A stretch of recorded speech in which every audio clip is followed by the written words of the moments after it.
Hello everyone, welcome to economics classes. I am Priyanka. आज हम कर रहे हैं जून 2025 का जो आपका इकोनॉमिक्स का एग्जाम था उसके सॉल्यूशंस। ये हम पार्ट्स में करेंगे, एक साथ सारे क्वेश्चंस नहीं हो सकते, तो डेली के हम 20 क्वेश्चंस जो हैं वो सॉल्व करेंगे और डिटेल एक्सप्लेनेशन के साथ करेंगे, ताकि नेक्स्ट एग्जाम आपका जो होने वाला है दिसंबर में, उसके लिए आप अभी से तैयार हो जाओ कि हमें कितना डिटेल में, कितना डेप्थ में चीज़ों को पढ़ना है, किस यूनिट से ज़्यादा क्वेश्चन आ रहे हैं। और ये चीज़ आपको ये शो करेगी कि आप कोई भी यूनिट जो है वो स्किप नहीं कर सकते। किसी भी यूनिट को आप स्किप करना अफोर्ड नहीं कर सकते अगर आपको एग्जाम क्वालिफाई करना है तो। ठीक है, स्टार्ट करते हैं हम आज के फर्स्ट क्वेश्चन से। क्वेश्चन नंबर 51 था ये। विच of the following statement best defines the property rights? कौन सी ऐसी स्टेटमेंट है जो ये डिफाइन करती है कि प्रॉपर्टी राइट्स आपके जो है उस चीज को अच्छे से डिफाइन कर सकती है। देखो, जिसने एग्जाम दे दिया उसको तो पता है कि उसने क्या क्वेश्चन टिक किया है, कौन सा क्वेश्चन पे कौन सा ऑप्शन जो है वो टिक किया है। बट एक चीज मैं बता देती हूँ कि जिन लोगों ने जून का एग्जाम नहीं दिया और वो दिसंबर का एग्जाम देने वाले हैं डायरेक्टली, वो सबसे पहले क्या करेंगे, क्वेश्चन देखेंगे, पॉज करेंगे और सबसे पहले खुद आंसर देंगे और उसके बाद इसकी एक्सप्लेनेशन देखेंगे। आपको ये देखना है कि आपकी अभी कितनी तैयारी है और आपको कितनी और तैयारी करने की जरूरत है। ठीक है, इस तरीके से आप जो है कंप्लीट करेंगे अपनी ये सॉल्यूशंस की प्लेलिस्ट जो होगी। Property rights refers only to government ownership of land and capital. Property rights का मतलब होता है कि सिर्फ गवर्नमेंट की ही ओनरशिप है लैंड और कैपिटल पे। Property rights are informal social rules that can not be enforced by law. ये ऐसे इनफॉर्मल रूल्स हैं जो लॉ के द्वारा इन्फोर्स नहीं किए जा सकते। Property rights are legally enforced rights to determine how a resources is used on and transfer. Property rights को लीगली एनफोर्स किया जा सकता है ये डिटरमाइन करने के लिए कि किस तरीके से हमें रिसोर्सेज को यूज करना है, उसका ऑनर कौन होगा, ऑनरशिप डिफाइन होगी और ट्रांसफर कैसे किए जाएंगे। Property rights prevent individuals from profiting from private property. Private property से जो फायदा हो रहा है उसे प्रॉपर्टी राइट्स जो है वो उन्हें प्रिवेंट करते हैं। देखो, सबसे एक चीज मैं ये बता देती हूँ और कि मैंने हर एक यूनिट की जो है उसकी मैराथन्स जो है वो करवा रखी है, तो आप पहले खुद से स्टडी कर लो अपनी और फिर मैराथन्स देख लेना, आपकी स्टडी जो है वो बेस्ट हो जाएगी। प्लस उसके साथ पीवाईक्यूज भी है, वो डिटेल में सॉल्व करवा रखे हैं। ओके, ये चीजें आपको करनी है और मैं एक डिटेल स्ट्रेटेजी भी लेके आऊंगी कि किस तरीके से आपको दिसंबर के लिए प्रिपेयर करना है। तो आपको चैनल के साथ जुड़े रहना है और देखते रहना है कि कहाँ पे कौन सी चीज है जो हमें बेनिफिट कर सकती है। कोई पेड कोर्स नहीं है, आपको सारी चीजें जो है वो फ्री में यूट्यूब पे अवेलेबल होंगी। और जो दिसंबर के लिए हमने जो है वो स्टार्ट भी किया है कि हमने ग्रोथ एंड डेवलपमेंट की यूनिट से जो है वो स्टार्ट किया है preparation.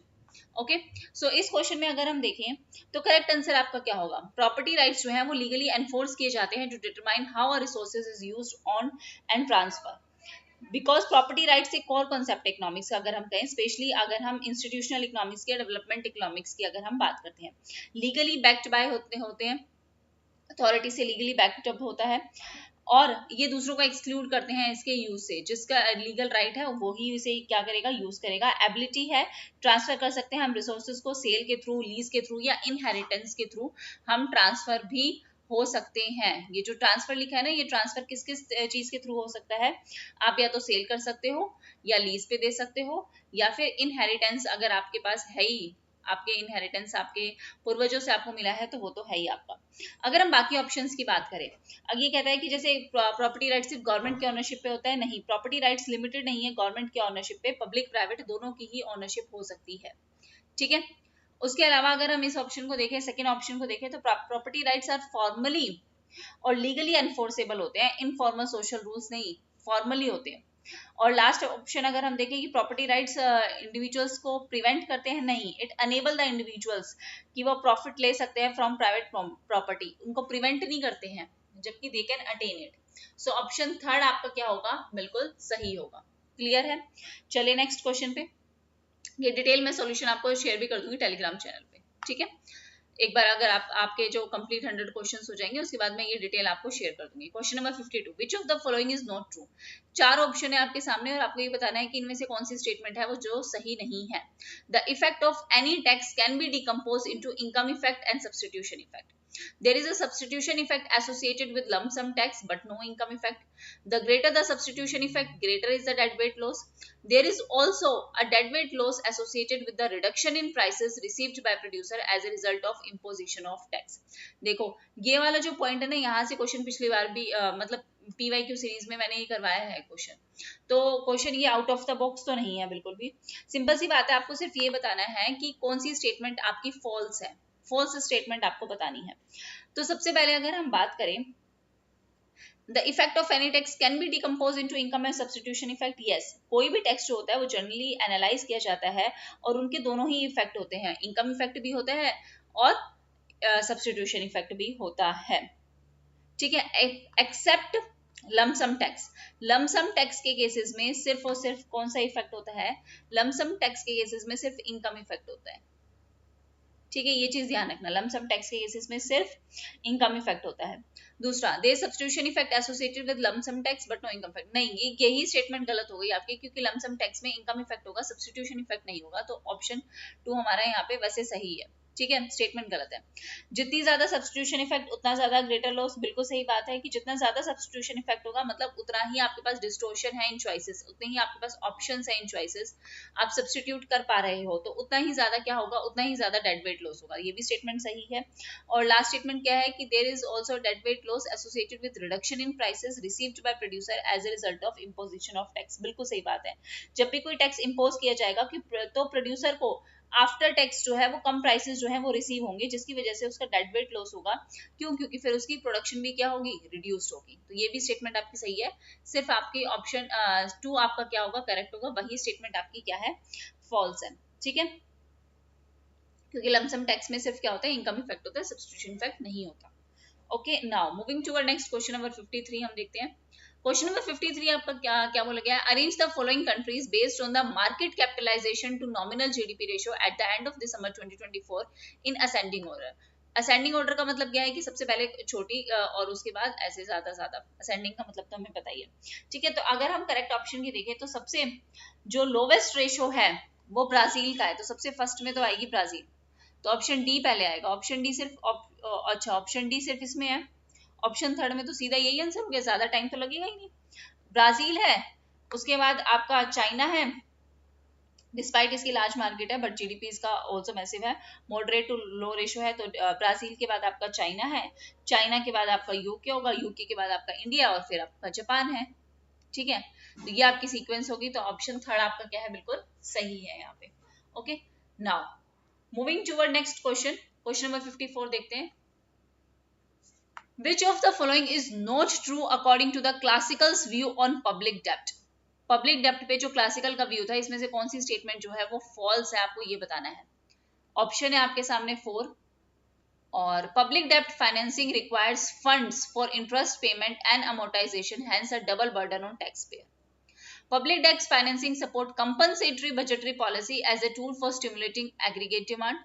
Public debt create barren production and consumption and burden is transferred to future generation. ये मैंने आपको करवाया भी था जब हमने पब्लिक इकोनॉमिक्स की क्लास की थी। Public debt destroy capital which otherwise could be used productively. तो इसमें से अगर हम स्टेटमेंट देखें कि कौन सी स्टेटमेंट सही है, तो उससे पहले हम ये देखते हैं कि क्लासिकल्स व्यू हमारे सामने कौन कौन से हैं। क्लासिकल्स में रिकार्डो स्मिथ ये लोग आ गए, और इनका एक नेगेटिव व्यू था किस पे, पब्लिक डेप्ट को लेके। इन लोगों का क्या था, नेगेटिव व्यू था, बिलीव करते थे कि आपके पास जो है क्या होना चाहिए, मैं आपको यहाँ पे समझा देती हूँ कि ये क्या बिलीव करते थे कि क्या होना चाहिए, बैलेंस्ड बजट होना चाहिए, ठीक है। कंसीडर करते थे ये पब्लिक डेप्ट को कि ये पब्लिक डेप्ट क्या है, पब्लिक डेप्ट एक तरीके से बर्डन है किसके ऊपर, फ्यूचर जनरेशन के ऊपर, क्या है ये एक बर्डन है। आर्ग्यू करते हैं कि क्राउड आउट कर देता है प्राइवेट इन्वेस्टमेंट को, it crowd outs private investment, क्योंकि एक्सपेंडिचर पब्लिक ज्यादा करेगी तो क्राउड आउट हो जाएगा प्राइवेट इन्वेस्टमेंट, और इससे क्या होगा, मिस एलोकेशन ऑफ रिसोर्सेज भी बढ़ेंगे, मिस एलोकेशन ऑफ रिसोर्सेज भी आपका होगा, ठीक है। और ये क्या कहते थे, कोई रोल नहीं है फिस्कल पॉलिसी का, कि फिस्कल पॉलिसी डिमांड क्रिएट नहीं कर सकती, ऐसा किसका कहना था कि आपकी जो फिस्कल पॉलिसीज होंगी वो डिमांड नहीं क्रिएट कर पाएंगी, ऐसा क्लासिकल्स का कहना था। बट केन्स का कहना था कि फिस्कल पॉलिसी से डिमांड क्रिएट हो सकती है। केन्स तो कहते ही थे गवर्नमेंट के इंटरवेंशन की जरूरत है, जबकि क्लासिकल्स जो थे वो ये कहते थे कि गवर्नमेंट के इंटरवेंशन की जरूरत नहीं है। तो अगर हम सबसे पहली चीज देखें कि पब्लिक डेप्ट financing require funds for interest payment, हाँ पब्लिक डेप्ट फाइनेंसिंग जब होती है कि जो सरकार है वो लोगों से पैसा ले रही है इंटरेस्ट पेमेंट के लिए, अमोर्टाइजेशन के लिए, तो इससे और ज्यादा डबल बर्डन पड़ जाता है। तो बिल्कुल सही बात है, इंटरेस्ट और रीपेमेंट जो होता है वो बर्डन क्रिएट कर देता है टैक्स पेयर्स पे, डबल बर्डन। बिल्कुल सही सही है ये स्टेटमेंट। सेकेंड स्टेटमेंट की अगर हम बात करें, public debt financing support compensatory budgetary policy as a tool for stimulating aggregate demand, नहीं, ये केन्स का पॉइंट ऑफ व्यू है। केन्स ने कहा था कि अगर आप पब्लिक डेट फाइनेंसिंग आप किससे सपोर्ट कर सकते हो, कि आप फिस्कल पॉलिसीज ले आओ, और ये आपकी एग्रीगेट डिमांड को स्टिमुलेट करेगा, बढ़ाएगा, कि अगर आप फिस्कल डेफिसिट्स को यूज करोगे टू बूस्ट डिमांड। ये सपोर्ट किया था केन्स ने, ना कि क्लासिकल्स ने। तो इसके हिसाब से ये ऑप्शन आपका बिल्कुल सही होगा, सेकंड। पब्लिक डेप्ट क्रिएट करता है बैरन प्रोडक्शन, बिल्कुल क्लासिकल थिंकर ये आर्ग्यू करते थे कि पब्लिक डेप्ट की वजह से प्रोडक्शन बैरन होती है और इससे बर्डन, मतलब कोई आप बहुत ऐसी प्रोडक्शन नहीं कर रहे जिससे फायदा हो, प्रोडक्टिव प्रोडक्शन नहीं हो रही है, तो ये बर्डन ही क्रिएट करता है फ्यूचर जनरेशन पे। तो बिल्कुल सही स्टेटमेंट है ये। और लास्ट क्या है कि पब्लिक डेप्ट destroy capital and which otherwise could be use productively, बिल्कुल सही बात है। पब्लिक डेप्ट को एक तरीके से डिस्ट्रॉइंग माना गया है, या माना गया है कि डाइवर्टिंग कैपिटल है जो प्रोडक्टिवली यूज की जा सकती थी प्राइवेट सेक्टर में, जो नहीं यूज हो पाई। तो ये भी ऑप्शन आपका सही है। तो ऑप्शन 2 आपका यहाँ पे क्या होगा, बिल्कुल सही होगा। क्लियर है? ओके, क्योंकि ये केन्स की बात को सपोर्ट करता है, क्लासिकल्स को सपोर्ट नहीं कर रहा। नेक्स्ट क्वेश्चन पे चलते हैं। नेक्स्ट क्वेश्चन क्या है आपका? नेक्स्ट क्वेश्चन आपका न्यूमेरिकल क्वेश्चन है। Assume that the rate of investment is described by the function and capital stock k is equal to 25। आपको टाइम पाथ जो है कैपिटल स्टॉक k का जो है वो कैलकुलेट करना है। तो सबसे पहले अगर हम देखें हमें क्या क्या चीजें गिवन है, हमें एक इन्वेस्टमेंट फंक्शन गिवन है, कितना, 12t 1/3। उसके अलावा हमें इनिशियल कैपिटल स्टॉक गिवन है जो कि कितना है 25। हमें क्या निकालना है, time path of capital stock निकालना है ना, के, मतलब हमें ये चीज जो है वो क्या करनी है, कैलकुलेट करनी है। तो देखते हैं, सबसे पहले हम क्या करेंगे, डी के बाई डी टी करेंगे। तो हम करेंगे डी के बाय टाइम के रिस्पेक्ट में इसे डिफरेंशिएट करेंगे, I T is equal to 12t 1/3, इस चीज को, ठीक है। अब हमें फाइंड करना है के टी, तो हम दोनों साइड क्या करेंगे, इंटीग्रेशन करेंगे। दोनों साइड इंटीग्रेट करके हम कैलकुलेट करेंगे विद रिस्पेक्ट टू टाइम। 12 बाहर आ गया आपका, एक सेकेंड, यस, नाउ टी, अब क्या बचा, सिर्फ टी 1/3 डी टी बचा आपका। आगे सॉल्व करते हैं। तो 12 इंटू, जितनी पावर आप 1 ऐड करोगे उतनी ही आप नीचे करोगे, तो 3 1 3 4/3 हो गया ये। तो 12 इंटू टी 4/3, और यही क्या आ जाएगा, यही चीज नीचे आ जाएगी। ओके, नाउ आगे देखते हैं। आगे क्या करेंगे, ये 3/4, ये 4/3 है तो ये 3/4 हो जाएगा। तो आप कर दो 12 into 3/4, T 4/3 as it is रहेगा, इज इक्वल टू 4 3 12, 3 3 क्या हो गया 9, 9 टी 4/3, ये चीज आपकी हो गई। नाउ आपको इनिशियल कंडीशन क्या दी गई है, इनिशियल कंडीशन आपको ये दी गई है k0 इज इक्वल टू 25। तो k0 इज इक्वल टू 25 आपको गिवन है, तो उस चीज को आप पुट कर दो। इनिशियल जो कैपिटल कंडीशन आपको दे रखी है, इनिशियल कैपिटल कंडीशन आपको दे रखी है ये, तो इस चीज को आप पुट करोगे कि के T is equal to 9t 4/3। अब ऐड क्या करोगे, एक कांस्टेंट नंबर, वैल्यू को कैलकुलेट करने के लिए। सो क्या होगा 90 प्लस सी किसके बराबर, 25 के बराबर। तो सी कांस्टेंट की वैल्यू क्या आ गई, 25 आ गई। 90 से 0, कांस्टेंट की वैल्यू 25 आ गई ना। अब इसी 25 की वैल्यू को हम यहाँ निकाल लेंगे, इसमें ऐड कर देंगे, क्योंकि हमें कांस्टेंट ही पता करना था कितना है। तो के टी आपका कितना हो गया, के टी आपका आ गया 9t 4/3 प्लस 25। ये आपका क्या है, बिल्कुल करेक्ट आंसर है, 4/3 25। तो इट मीन्स ऑप्शन 2 आपका क्या है, बिल्कुल सही आंसर है, ठीक है। क्लियर है? नेक्स्ट क्वेश्चन देखते हैं। नेक्स्ट क्वेश्चन नंबर 56 आपका क्या है, which of the following is true in case of the good crowded city side walk. आसान सा क्वेश्चन है।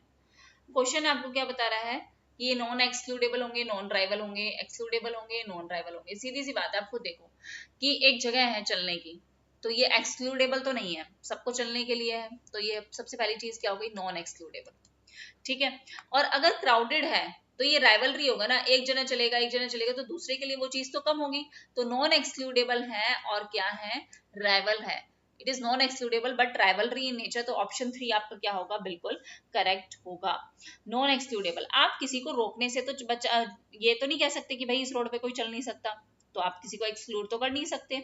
और राइवलरी क्यों है, क्योंकि ये क्या है, क्राउडेड है, अगर एक पर्सन यूज कर रहा है तो दूसरे के लिए कंफर्ट एक्सेस वो क्या होगा, रिड्यूस होगा because of this congestion. So this type of good, what we called it, common pool resources, common good हम इसे कह सकते हैं। ये भी आपको करवाया था।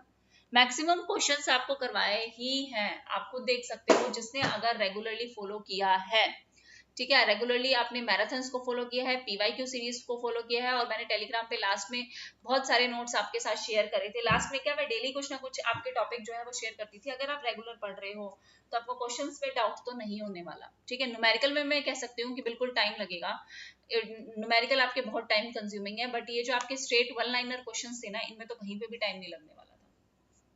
Now moving to our next question, question number 57, arrange the following works of J M Keynes in chronological order. J M Keynes का ये वर्क है और इसको आपको क्रोनोलॉजिकल ऑर्डर में अरेंज करना है। ये क्वेश्चन पहले भी आ चुका है काफी बार। सबसे पहले अगर हम देखें, treatise on money 1930, general theory of employment interest and money 1936, Indian currency and finance ये सबसे पुरानी है 1913, the monetary theory of production की अगर हम बात करें तो ये है 1933, अट्रैक्ट ऑन मॉनेटरी रिफॉर्म की अगर हम बात करें तो ये है 1923।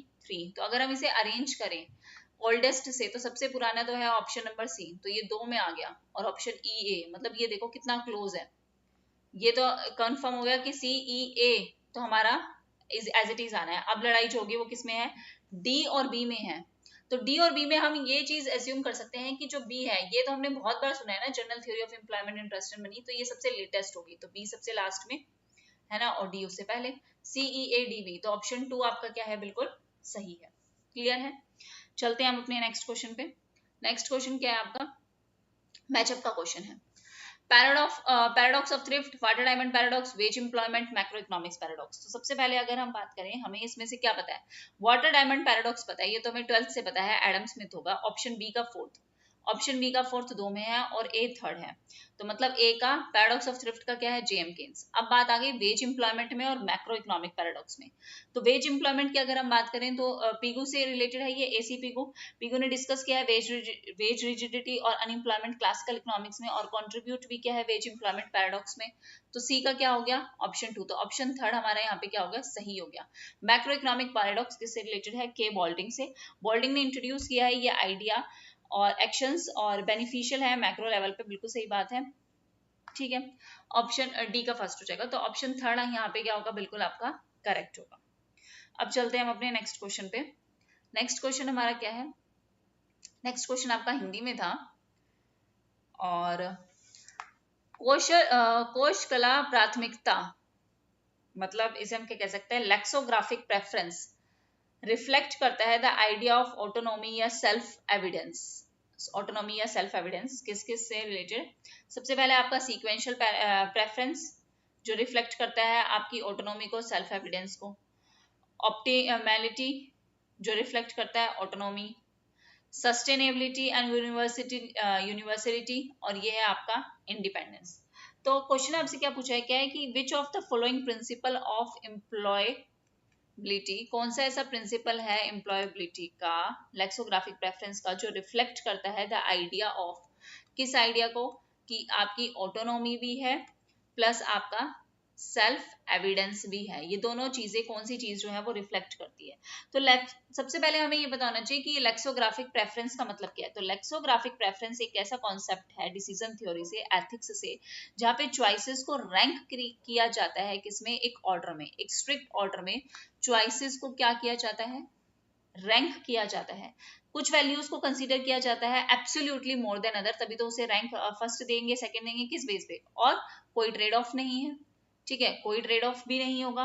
तो अगर हम एम्प्लॉयबिलिटी के हिसाब से अगर हम बोलें कि एम्प्लॉयबिलिटी के कॉन्सेप्ट में, स्किल के कॉन्सेप्ट में, कैपेबिलिटी अप्रोच के कॉन्सेप्ट में, कैपेबिलिटी अप्रोच किसने दिया था, अमर्त्य सेन जी ने दिया था, ठीक है। इन्होंने किस प्रिंसिपल की बात की थी, तो इन्होंने जो जिस प्रिंसिपल की बात की थी उसको हम कहते हैं सस्टेनेबिलिटी एंड यूनिवर्सलिटी। तो ऑप्शन थर्ड आपका क्या होगा, बिल्कुल सही होगा। और ये चीज क्या रिप्रेजेंट करती है, ये चीज आपकी ऑटोनॉमी को भी रिप्रेजेंट करती है, मतलब कि आइडिया एक इंडिविजुअल का कि फ्रीडम ऑफ चॉइस है उसके पास, freedom of choose, freedom to act, और सेल्फ एविडेंस का भी। सेल्फ एविडेंस का किस लिए, कि जो वैल्यू और प्रिंसिपल कंसीडर किए जाते हैं वो जस्टिफाई किए जाते हैं कि भाई ये चीज जस्टिफाइड है इसलिए हो रही है। ओके, सो ये जो कॉन्सेप्ट है वो एम्फोसाइज करता है इंपॉर्टेंस ऑफ कैपेबिलिटीज की। कैपेबिलिटीज की क्या इंपॉर्टेंस है, जो सस्टेनेबल भी हो, यूनिवर्सली वो चीज वैलिड भी हो और रूटेड हो इंडिविजुअल की फ्रीडम से और उसकी डिग्निटी से। ठीक है, इस चीज को यहाँ पे कैपेबिलिटी अप्रोच के साथ लिंक किया गया है। ऑप्शन नंबर थर्ड आपका क्या है, बिल्कुल सही है। Okay, now moving to next question number 60 देखते हैं हम।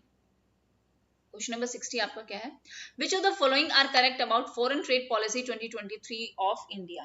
इंडिया की फॉरेन ट्रेड पॉलिसी के अकॉर्डिंग हमें बतानी है कौन सी स्टेटमेंट हमारी सही है। सबसे पहले अगर हम देखें, इंडिया एफटीपी 2023 क्या प्रमोट करता है, cross border trade in digital economy. बिल्कुल सही बात है, क्रॉस बॉर्डर ट्रेड को प्रमोट किया है क्योंकि इसका एम है टू बूस्ट एक्सपोर्ट। डिजिटलाइजेशन से आपको एक्सपोर्ट अपना क्या करना है, बूस्ट करना है।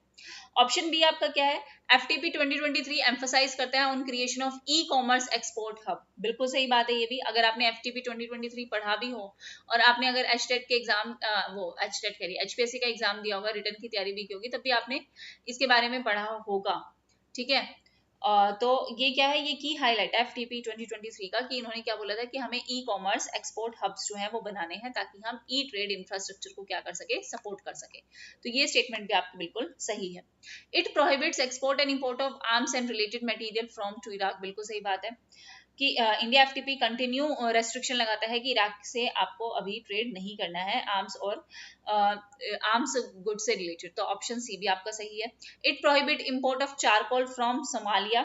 ये भी सही है, इंडिया ने रेस्ट्रिक्ट किया है इंपोर्ट के, वो इंपोर्ट नहीं करेंगे सोमालिया से चारकोल, यूएन के सैंक्शंस की वजह से, यूएन के सैंक्शंस लगे हुए हैं उसकी वजह से। तो ऑप्शन डी भी आपका क्या है, बिल्कुल सही है। ऑप्शन ई की अगर हम बात करें, it emphasize strengthening trade with Democratic Republic of Korea in combat aircraft. नहीं नहीं नहीं नहीं, ये ऐसा कोई प्रमोट ट्रेड नहीं करता कि वो आप इन इसके साथ डेमोक्रेटिक रिपब्लिक डीपी आरके के साथ, Democratic People's Republic of Korea के साथ कोई ट्रेड करो बिकॉज यूएन सिक्योरिटी काउंसिल के सैंक्शंस के अकॉर्डिंग। तो ऑप्शन ई तो आपका गलत है। तो ए बी सी डी यही ऑप्शन फोर्थ आपका क्या है, बिल्कुल सही है।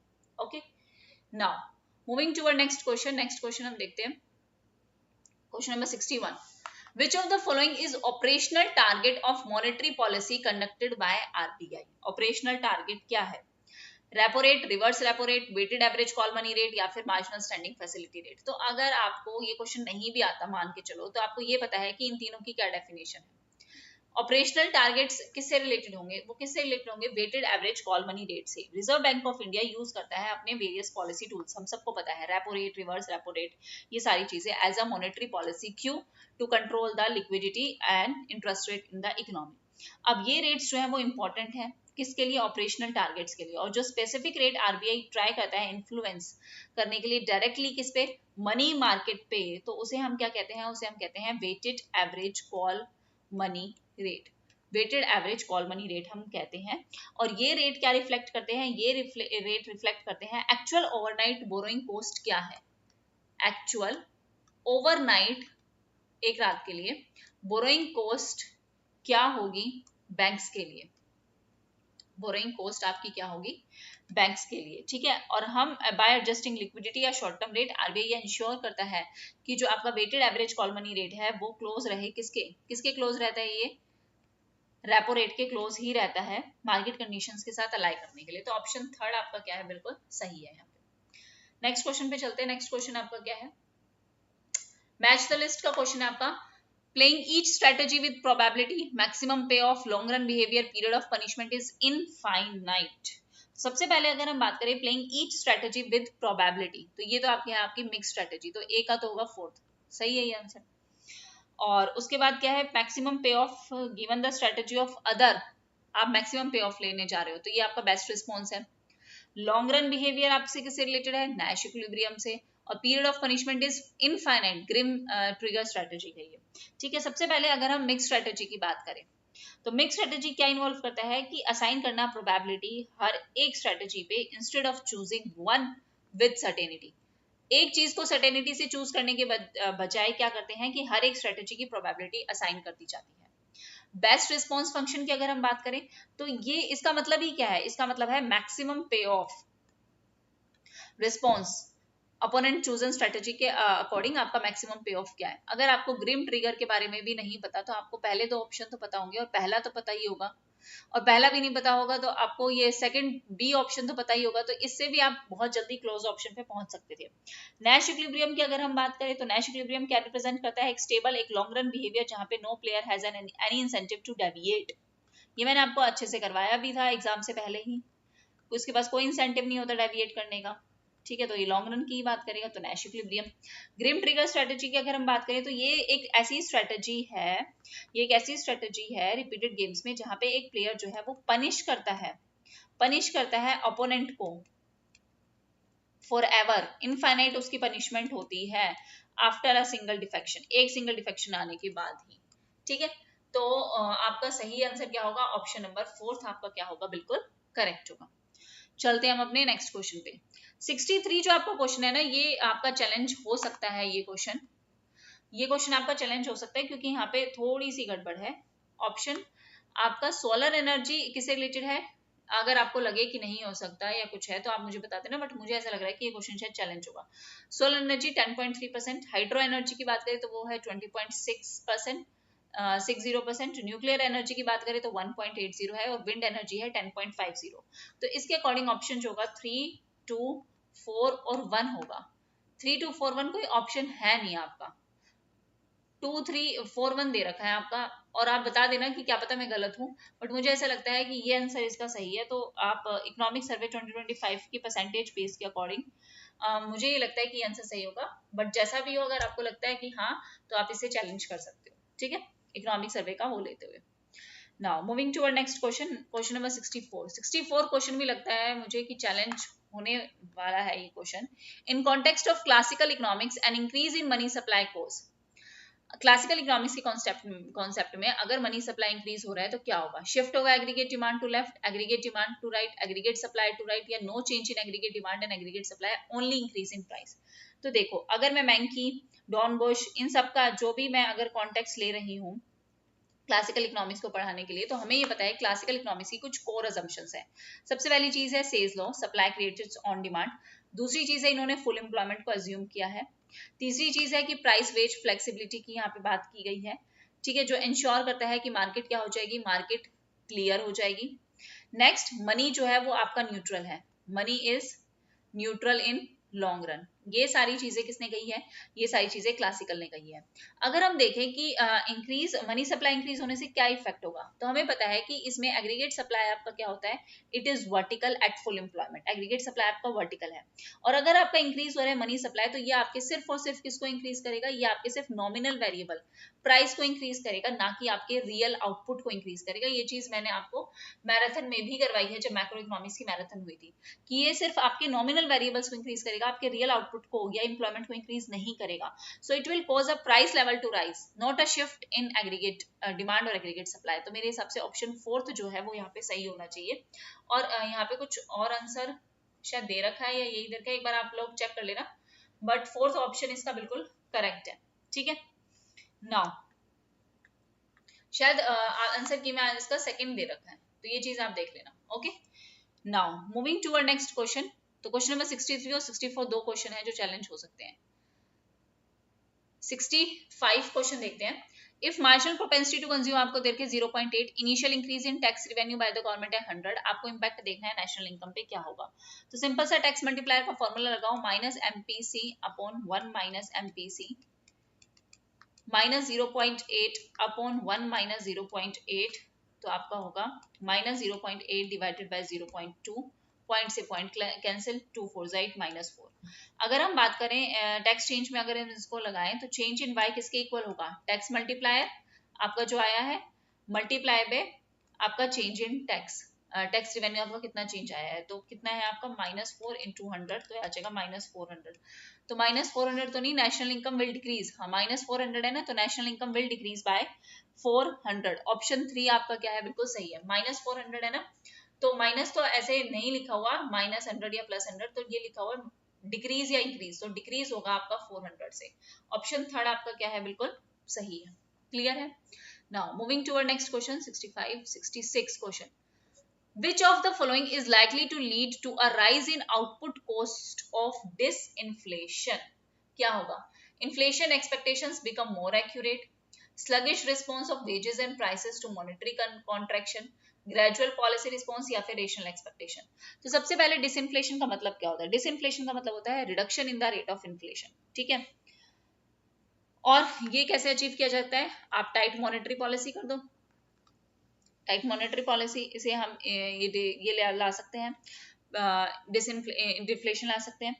और जब आपके वेजेस और प्राइसेस एडजस्ट करते हैं स्लोली, जब आपके वेजेस और प्राइसेस स्लोली एडजस्ट कर रहे हैं, मतलब वो कैसा रिस्पॉन्स दे रहे हैं, स्लगिश रिस्पॉन्स आपका दे रहे हैं, तो इकोनॉमी जो है क्विकली अडेप्ट नहीं कर सकते रिड्यूस्ड डिमांड के साथ, क्योंकि वो इतनी जल्दी रिस्पॉन्स नहीं देते इस केस में।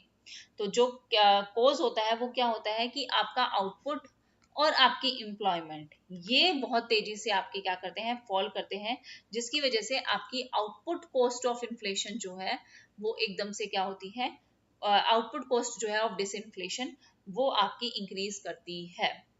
जिसकी वजह से because there is a sluggish response of wages and prices to monetary contraction, तो मॉनेटरी कॉन्ट्रैक्शन हुआ तो वेजेस और प्राइसेस ने बहुत स्लोली जो है वो रिस्पॉन्स किया है। सबसे पहले अगर हम ऑप्शन को देखें, क्या बोला है, inflation expectation become more accurate, नहीं, इन्फ्लेशन एक्सपेक्टेशंस मोर एक्यूरेट हमें तब हो जब ये हमें हेल्प करें एडजस्टमेंट के साथ, और ये हमारे आउटपुट कॉस्ट को लो करें, ना कि राइज करें। तो ये ऑप्शन तो आपका गलत हो गया। अगर आपकी इन्फ्लेशन एक्सपेक्टेशंस ज्यादा ही एक्यूरेट है तो आपकी आउटपुट कॉस्ट कम होनी चाहिए, ज्यादा नहीं होनी चाहिए, ठीक है। उसका क्या है, ग्रेजुअल पॉलिसी रिस्पॉन्स, नहीं, इट में रिड्यूस द कॉस्ट, ये चीज आपकी अगर ग्रेजुअल पॉलिसी रिस्पॉन्स है तो ये आपकी कॉस्ट को रिड्यूस कर सकती है टू अवॉइड द जो भी आपको शॉक इफेक्ट मिलने वाले हैं उनसे। रेशनल एक्सपेक्टेशंस की बात करें तो यहाँ पे एजेंट्स जो है, जो आपके एजेंट्स हैं वो एडजस्ट करते हैं और इससे आपकी कॉस्ट जो है वो कम जाएगी, ना कि राइज जाएगी। यहाँ पे पूछा है राइज क्यों हो रही है आउटपुट कॉस्ट, राइज इसलिए हो रही है क्योंकि रिस्पॉन्स बहुत धीरे आ रहा है, इसलिए मोस्ट अगर एक्यूरेट ऑप्शन की बात करें तो आपका क्या होगा कि ये डायरेक्टली कंट्रीब्यूट करता है कि आपकी हायर सेक्रीफाइस रेशो है, मतलब आपका मोर आउटपुट लॉस है, मोर आउटपुट लॉस है per unit of inflation reduction. अगर आपको याद हो तो मैंने आपको सेक्रीफाइस रेशियो करवाया था मैक्रो इकोनॉमिक्स की मैराथन में, और जो मैंने शायद फॉर्मूले वाली जो क्लास ली थी उसमें भी ये चीज बताई थी कि आपका आउटपुट लॉस्ट आपका ज्यादा हो रहा है per unit of inflation reduction पे। तो क्यों इसलिए आपकी राइज बढ़ रही है, राइज हो रही है आपके आउटपुट कॉस्ट, क्योंकि आपके रिस्पॉन्सेज वेजेस और प्राइसेस बहुत धीरे स्लोली रिस्पॉन्स कर रहे हैं, ठीक है। तो ऑप्शन 2 आपका क्या है, बिल्कुल सही है। चलते हैं हम नेक्स्ट क्वेश्चन पे 66 67। आसान सा क्वेश्चन है, मैंने आपको बताया भी था जब करवाया था। मैं बार बार तो ये नहीं कहूंगी, जिसने भी क्लासेस ली थी उसे अच्छे से पता है कि मैंने क्या करवाया और क्या नहीं करवाया है। खुसरो रंगराजन जी, सालवे, ब्रह्मानंद रेड्डी और केसी पंत फाइनेंस कमीशन को आपको अरेंज करना है। तो सबसे पहले हम ब्रह्मानंद एंड रेड्डी देखें तो ये आपके सिक्स्थ फाइनेंस कमीशन है और ओल्डेस्ट यही है आपके, तो ऑप्शन डी आपका पहले आ जाएगा, बस सीधी सी बात है। उसके बाद सालवे आपके 10th फाइनेंस कमीशन है। उसके बाद अगर आपके पंत की बात करें तो ये आपकी 11th फाइनेंस कमीशन है। उसके बाद आपके खुसरो जी हैं 12th फाइनेंस कमीशन, और फिर रंगराजन जी हैं, सबसे लेटेस्ट तो यही है, तो ऑप्शन बी, तो ऑप्शन 4 आपका क्या है, बिल्कुल सही है। Okay, now moving toward next question 67 68 question देखते हैं। 68 क्वेश्चन क्या है, in which of the following year the mandate preamble of RBI has been amended. तो ये आरबीआई अमेंडमेंट एक्ट हुआ था 2016 में, ऑप्शन थर्ड आपका यहाँ पे बिल्कुल करेक्ट है। इस अमेंडमेंट ने एस्टेब्लिश किया एक स्टेट्यूटरी इन्फ्लेशन, किसके लिए, इन्फ्लेशन टारगेटिंग के लिए, कि क्या टारगेट रखना है। इसने इंट्रोड्यूस की मॉनेटरी पॉलिसी कमेटीज, ठीक है, आरबीआई एक्ट के अंडर मॉडिफाई किया आरबीआई मैंडेट को टू एक्सप्लिसिटली इनको क्या इंक्लूड करना है, इन्फ्लेशन टारगेटिंग को इंक्लूड करना है, किसके लिए, to maintain the price stability, maintain रहे, और आपका जो ऑब्जेक्टिव होता है ग्रोथ का उसको भी आपको ध्यान में रखना है। और ये एक सिग्निफिकेंट स्ट्रक्चरल चेंज आया था कि कैसे आरबीआई जो है फॉर्मुलेट करेगी अपनी मॉनेटरी पॉलिसीज। तो ऑप्शन थर्ड आपका जो है वो बिल्कुल सही है। अब चलते हैं हम अपने नेक्स्ट क्वेश्चन 69 पे। Arrange the following environmental convention summit sequential order में आपको ओल्डेस्ट से अरेंज करना है, Kyoto, Minamata, Stockholm, UN read और रियो समिट। तो सबसे पुरानी जो है आपकी 1992 रियो समिट है, अर्थ समिट है, सबको पता है ये चीज। तो ऑप्शन ई तो आपका सबसे पहले आएगा, तो ये दोनों ऑप्शन तो आप हटा ही दो, तो ई, ठीक है, ई आपके दो ऑप्शन में है। उसके बाद क्योटो थी आपकी क्योटो प्रोटोकॉल, बिल्कुल सही, 1997 में। ये तो आपने पेपर 1 किया होगा तब भी आपको पता होगा, तो ई के बाद ए आएगा, हटा दो, फर्स्ट ऑप्शन करेक्ट। सारी नहीं भी पता तो क्या जरूरत है, ये दोनों तो सबको ही पता होंगी मैक्सिमम, पेपर 1 आपने अच्छे से किया है। तो रियो 1992, क्योटो आपकी हो गई 1997। उसके बाद है आपकी क्या, मिनामाटा कन्वेंशन, ये थी आपकी 2013 में अडॉप्ट की गई थी। स्टॉकहोम कन्वेंशन आपकी 2001 और यूएन रीड प्रोग्राम आपका लॉन्च हुआ था 2008 में, ठीक है। तो ऑप्शन ए आपका क्या है, बिल्कुल सही है, EACTB सही आंसर है। उसके बाद हम चलते हैं आज के लास्ट क्वेश्चन पे। डेली हम 20 क्वेश्चंस करेंगे। फॉलोइंग राउंड्स को आपको अरेंज करना है क्रोनोलॉजिकल ऑर्डर में। एग्जाम से एक दिन पहले ही मैंने आपको ये क्रोनोलॉजिकल ऑर्डर शेयर किए थे, और कईयों को लग भी रहा है कि ये क्वेश्चन चैलेंज हो सकता है, क्योंकि यहाँ पे जो पॉइंट है मिलेनियम राउंड ऑफ नेगोशिएशन का, ये प्लान किया था 1999 में, बट ये फेल्ड हो गया था टू लॉन्च। बट अगर हम इसे क्रोनोलॉजिकल ऑर्डर में अरेंज करें तो इनमें से ऑप्शन है आपके पास, तो हो सकता है कि आपका ये आंसर सही हो। तो सबसे पहले आएगा कैनेडी राउंड, ठीक है। कैनेडी के बाद है आपका टोक्यो, ये हमने फैक्ट बेस सीरीज में भी किया था और हमने इसे निमोनिक से भी याद किया था। तो कैनेडी, टोक्यो, यूरोगे। कैनेडी, टोक्यो, यूरोगे तो हो गया आपका KTU, KTU मतलब DE और C, DEC दो ऑप्शन है। यहाँ पे गड़बड़ हो सकती है क्योंकि यहाँ पे ये चीज बाद में लॉन्च हुई नहीं थी, फेल टू लॉन्च था। और दोहा अगर आप कहो तो दोहा आपका रिसेंट है, तो इस हिसाब से ऑप्शन 4 आपका सही आंसर आना चाहिए, ठीक है। तो मेरे हिसाब से मुझे नहीं लगता ये क्वेश्चन आपका चैलेंज होगा, बहुत कम डाउट है कि ये क्वेश्चन चैलेंज हो सकता है, क्योंकि यहाँ पे इस चीज का वो दिया जा सकता है कि हालांकि ये प्लान हुआ था, तो बात तो आई थी ना इस चीज की, बट लॉन्च नहीं हो पाया। और सबसे लेटेस्ट आप दोहा से भी लगा सकते थे, तो ऑप्शन 4। तो देखते हैं क्या होता है। सो thank you very much everyone. Explanation कैसी लगी कंटिन्यू करना है, और आगे जो हम अपनी डेली अपनी ग्रोथ एंड डेवलपमेंट की क्लास कर रहे हैं, जिसमें 4 क्लासेस ऑलरेडी कंप्लीट हो चुकी हैं, तो बताना आपको क्या करना है उस चीज के बारे में। Okay, so thank you very much everyone, take care and bye.